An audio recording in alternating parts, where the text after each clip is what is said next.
Tayo kay Sean Martin. Ayan.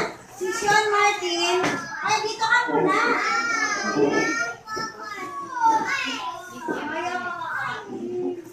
Si Sean Martin, tignan niyo yung kanyang damitan. Ayan, naka-polo, naka-short, at naka-rabbit shoes.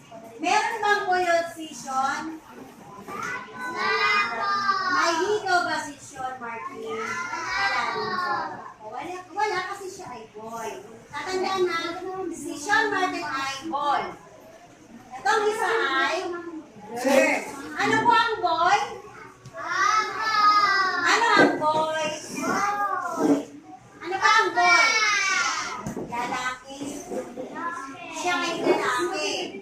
Ito naman girl. Ano ba ang girl? Babae. Okay, sit down. May gagawin tayo. Sit down.